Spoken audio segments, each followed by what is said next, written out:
آپ کو موسیٰ علیہ السلام کا ایک واقعہ بتاتا ہوں. موسیٰ علیہ السلام نبی تھے, اپنی قوم کے بیچ میں تھے, بنی اسرائیل کے بیچ میں.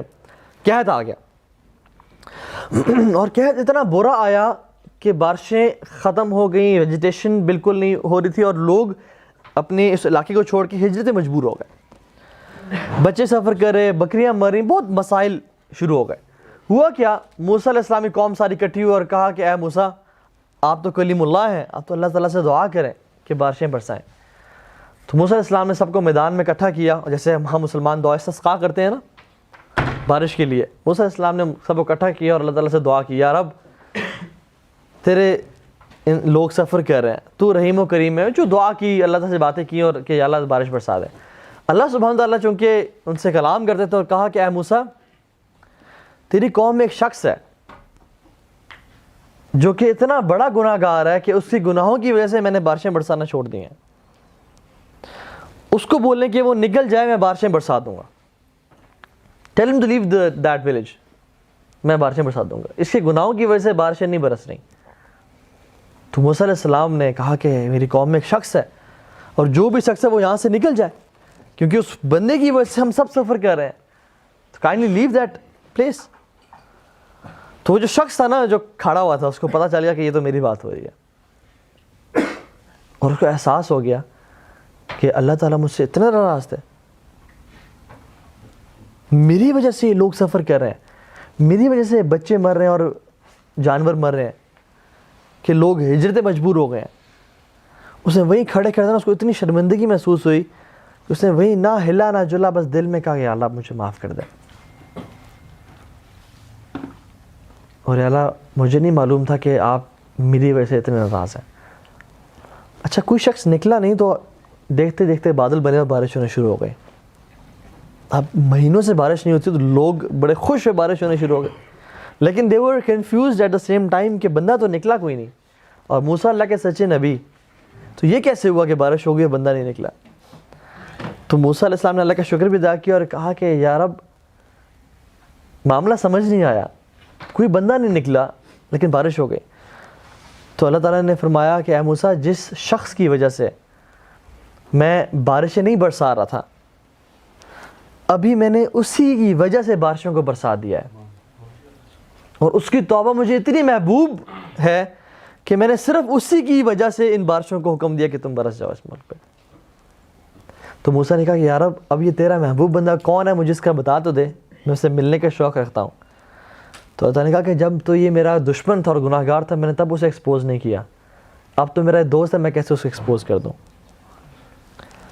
اس سے جو ہمیں لیسنز ملتے ہیں نا, وہ 2-3 لیسنز ملتے ہیں. ویسے تو بہت سارے لیسنز ہیں اس میں, لیکن جو ہمارا پوائنٹ ریلیٹڈ ہے. نمبر 1 از, کسی کے گناہوں کی وجہ سے ساتھ والے لوگ, مسلمان معاشرہ سفر کرتا ہے.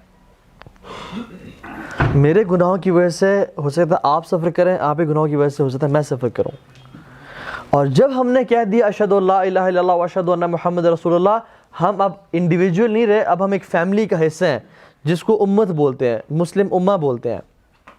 اب ایک فرد جو اس میں گناہ کرے اس کا اثر پوری امت پہ ہوتا ہے, اور جو شخص نیکی کرے اس کا بھی اثر پوری امت پہ ہوتا ہے. Now we are part of a امہ, اے نیشن. آپ اس دیکھ رہے ہیں موسیٰ علیہ السلام کی کہانی میں, ایک شخص گناہ گار تھا اور بہت سارے لوگ سفر کر رہے تھے. The sins we do in Pakistan affects the people of Syria and Kashmir, and the sins they do there affects here. تو جو مسلم امہ ہے نا, یہ ایک فیملی کی طرح ہے, اور اللہ تعالیٰ سے کلیکٹیولی ٹویٹ کرتے ہیں. اور although ہر بندہ اپنا اپنا حساب دے گا, لیکن جب اللہ تعالیٰ کا عذاب آتا ہے تو پھر سب کو ملے میٹ کر جاتا ہے, پھر کسی کو وہ دیکھتا نہیں ہے. اور قیامت کے دن ہر بندہ اپنے اعمال کے اور نیتوں میں اٹھایا جائے گا.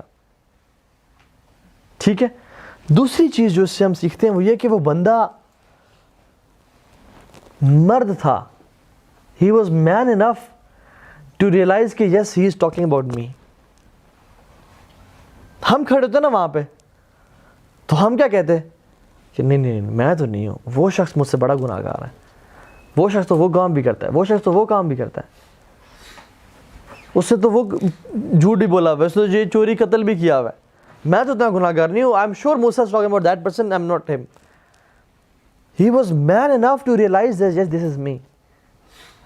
میں آپ سے اگر بولوں نا کہ پیج نکالیں اور امت کے 10 بڑے بڑے مسائل لکھیں، ہم لکھیں گے کہ پولیٹیشنز کرپٹ ہیں، ہمارے علماء صحیح کام نہیں کر رہے، گڈ گورننس نہیں ہے، حالات برے ہیں، اور اسرائیل کے ایشو ہے، اور سارے یہودیوں کی گیم ہے، ایک بھی ان میں سے نہیں ہوگا کہ یہ امت میری جیسے لوگوں کی وجہ سے سفر کر رہی ہے. It is people like me جن کی وجہ سے یہ امت سفر کر رہی ہے. I haven't done nothing. He was man enough to realise کہ یس دس از می، اور فوراً سے توبہ بھی کر لی. اور دیکھیں اللہ تعالیٰ توبہ کس طرح قبول کرتے ہیں. اس بندے نے اس کی توبہ جو ہے نا اللہ تعالیٰ بہتر جانتے ہیں، لیکن دیکھنے سے لگتا ہے کہ بہت 100% خالص نہیں تھی، کیونکہ now he is about to he has to leave the place. لوگوں کا بھی ڈر کہ یار لوگ کیا کہیں گے کہ تیری وجہ سے ہمارے بچے سفر کرتے، تیری وجہ سے ہماری بکریاں مر رہی ہیں اور سارا ہم مصیبت میں تھے. تو اس کو ڈر لوگوں کا بھی تھا، کیا لوگ کیا میرے بارے میں کہیں گے، مجھے تو بڑا نیک سمجھتے تھے لوگ. اور پھر اللہ تعالیٰ کا خوف بھی تھا. تو مکسڈ سا ایک مکسچر تھا، خالصتاً لوجہ اللہ کہ ہم نہیں کہہ سکتے، لیکن اللہ تعالیٰ کو توبہ اتنی پسندیدہ عمل ہے کہ تو کر تو صحیح نہ، میں تجھے معاف کرنے پہ تیار ہوں.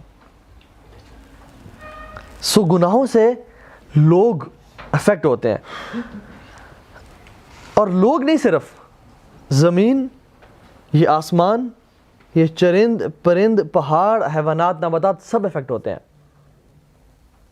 قرآن میں آتا ہے